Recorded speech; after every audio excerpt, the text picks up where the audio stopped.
Baik, Assalamualaikum warahmatullahi wabarakatuh.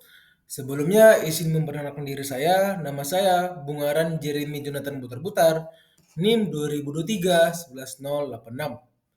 Baik, jadi pada presentasi kali ini saya bakal membahas mengenai sistem kontrol diskrit, di mana judul jurnal yang saya ambil itu merupakan sistem kontrol otomatisasi press roll berbasis PLC Mitsubishi Type Q pada building tire machine. Nah, sebelumnya kita harus tahu dulu nih, apa sih itu definisi dari sistem kontrol diskrit. Jadi di sini saya langsung membandingkan dengan yang kita pelajari di pertemuan sebelumnya, yaitu sistem kontrol kontinu. Di mana kalau pada sistem kontrol kontinu itu sinyal masukan dan keluarannya berubah-ubah secara terus-menerus, di mana perubahan itu tergantung terhadap waktu. Di mana biasanya untuk sistem kontrol kontinu itu berhubungan dengan besaran analog seperti tegangan, arus, suhu, tekanan, kecepatan, dan lain-lainnya. Sedangkan di sini kan kita menggunakan yang namanya sistem kontrol diskrit, yang berarti sistem yang beroperasi pada interval waktu tertentu secara diskrit, di mana sinyalnya berupa sinyal digital, yakni 0 atau 1, dan juga peristiwa event base, di mana untuk sinyal diskrit ini bukan merupakan nilai kontinu.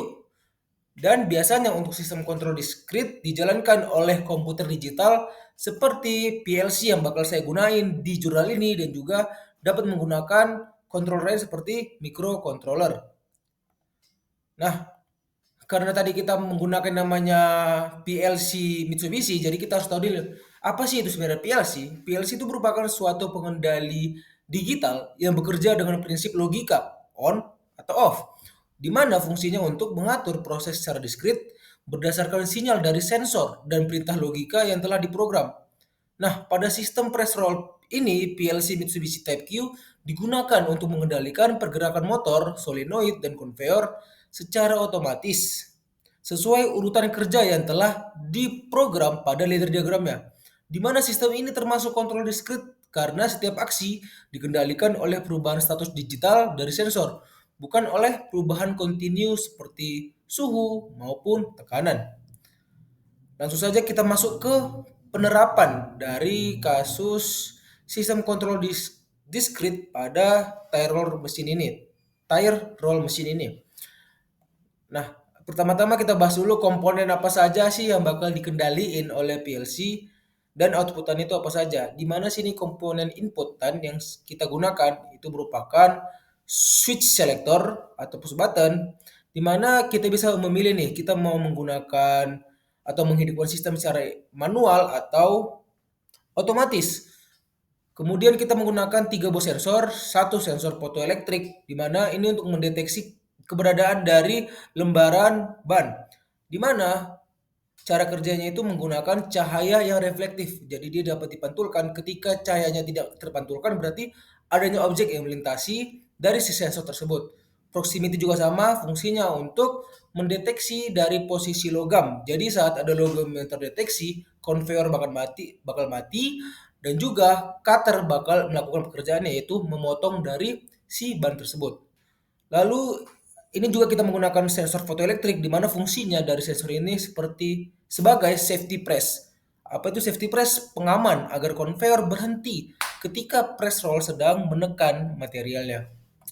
Adapun komponen yang dikendaliin oleh si PLC itu merupakan motor conveyor dan solenoid valve. Di mana motor conveyor ini hampir mirip seperti aktuator, di mana dia menekan tread pada proses press roll. Kemudian ada juga solenoid valve, fungsinya untuk menggerakkan si tread tadi agar menuju ke area press dan juga area cutter atau pemotongan dari si bannya tadi.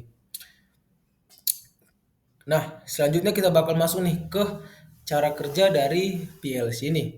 Di mana PLC ini sebenarnya terdiri dari 3 area utama ya. Dia ada inputan, proses yaitu sebuah PLC-nya, controllernya, dan juga output yang dikendaliin.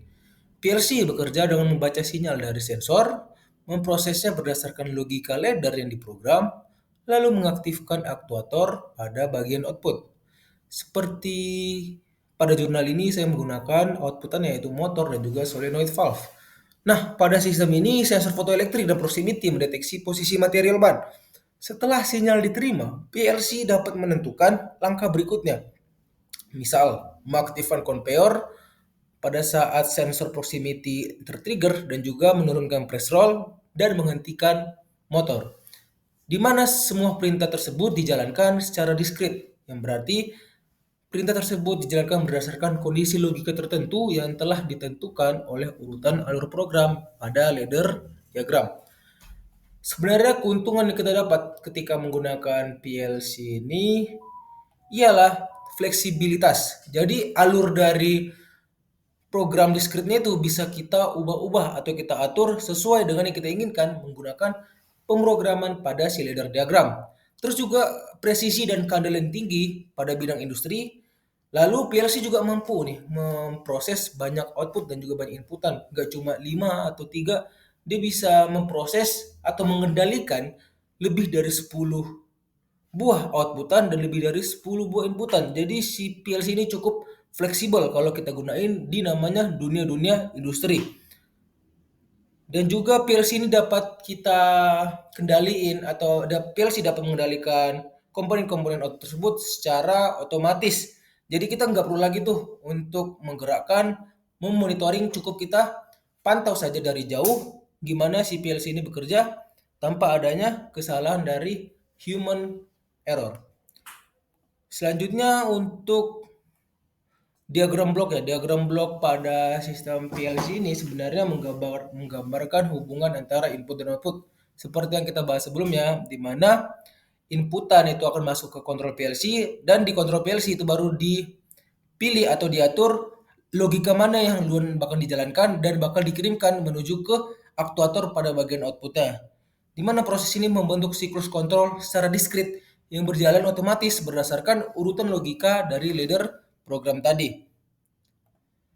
Nah, di sini juga ada diagram blok dari sistem kontrol secara diskrit, di mana kita dapat melihat hampir mirip seperti diagram closed loop biasa ya. Cuma pada kontrol diskrit ini dapat dilihat di sini ada kayak selector switch gitu.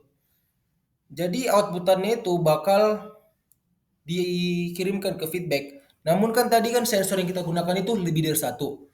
Maka sensor mana yang mendapatkan sinyal dari outputan, dialah yang bakal menggerakkan atau dikirimkan ke controller sehingga dapat menggerakkan si plan atau aktuatornya.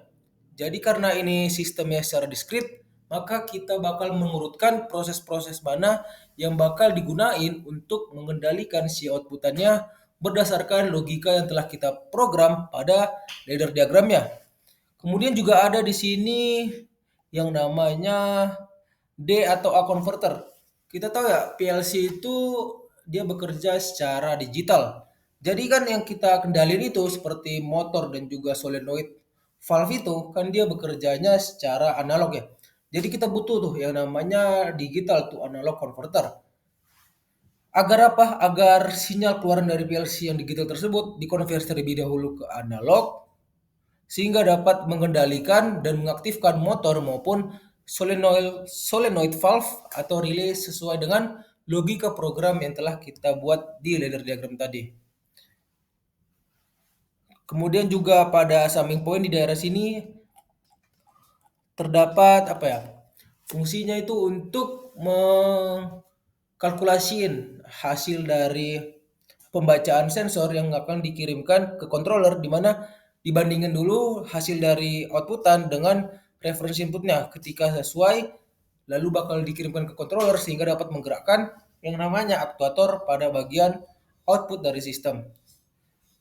Dimana kan tadi untuk feedback atau sensor yang kita gunakan itu ada proximity, photoelectric, dan juga satu lagi photoelectric juga, cuma dia fungsinya untuk safety press. Jadi ketika adanya material yang masuk ke bagian dari pempres dari sistem tersebut, maka conveyor akan otomatis dimatiin. Seperti itu.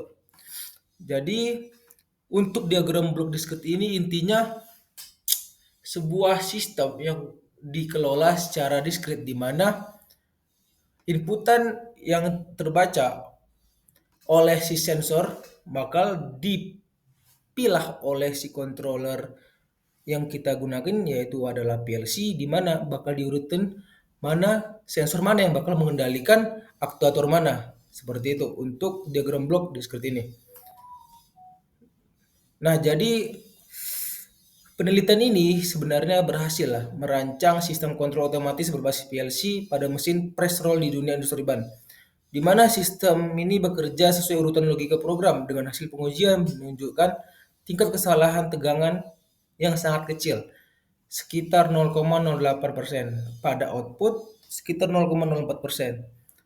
Sehingga hal tersebut memenuhi standar kerja sistem industri. Secara keseluruhan, sistem kontrol diskrit ini meningkatkan efisien, kecepatan, dan keamanan. Karena kan tadi dapat mengurangi namanya human error. Karena sistemnya bekerja secara otomatis tergantung dari pemrograman dari PLC-nya tadi. Adapun referensi yang saya ambil itu dari nih, Journal of Engineering and Technology diterbitkan tahun 2021. Baiklah, oke semuanya sekian dari pemaparan materi mengenai sistem kontrol diskrit pada mesin press roll berbasis PLC Mitsubishi. Maaf bila ada salah kata dalam pengucapan. Saya tutup. Wassalamualaikum warahmatullahi wabarakatuh. Terima kasih. Sampai jumpa kembali.